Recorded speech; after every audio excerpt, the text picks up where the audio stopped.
NDA સરકારમાં નરેન્દ્ર મોદીએ વડાપ્રધાનના શપથ લીધા છે। તેમની સાથે ગુજરાતના 6 મંત્રીઓને પણ પ્રતિનિધિત્વ અપાયું છે। તો સુરતમાં ભારતીય જનતા પાર્ટી કાર્યાલય અને સીઆર પાટીલની ઓફિસ ખાતે ફટાકડા ફોડી ઢોલ નગારા સાથે કાર્યકર ઉજવણી કરી હતી। લોકસભા ચૂંટણી 2024માં એનડીએને બહુમતી મળી છે, ત્યારે નરેન્દ્ર મોદીએ સતત ત્રીજી વખત દેશના વડાપ્રધાન પદ માટેના શપથ લીધા હતા। તેની સાથે અન્ય કેબિનેટ અને સ્વતંત્ર હવાલો ધરાવતા રાજ્યમંત્રી સહિતના મંત્રીઓએ પણ શપથ લીધા હતા। કેબિનેટમાં આ વખતે પણ ગુજરાતનો દબદબો જોવા મળ્યો છે। Amit Shah, JP Nadda, Jaishankar, doctor Mansukh Mandaviya, CR Patil સહિતનો સમાવેશ કરાયો છે।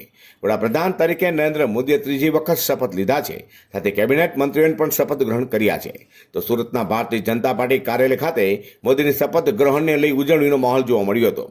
સીઆર પાટીલે કેબિનેટ મંત્રી તરીકે શપથ ગ્રહણ કરતા તેમની ઓફિસ બહાર ફટાકડા ફોડી સમર્થકો અને કાર્યકરોએ મીઠાઈઓ ખવડાવી ઉજવણી કરી હતી। સુરત નવસારી લોકસભા સાંસદ સીઆર પાટીલ સતત લોકસભાની ચૂંટણીઓ જીતી રહ્યા છે, ત્યાં પ્રથમ વખત કેબિનેટ મંત્રી બનતા સીઆર પાટીલના સમર્થકોમાં ખરેખર ખુશી જોવા મળી હતી।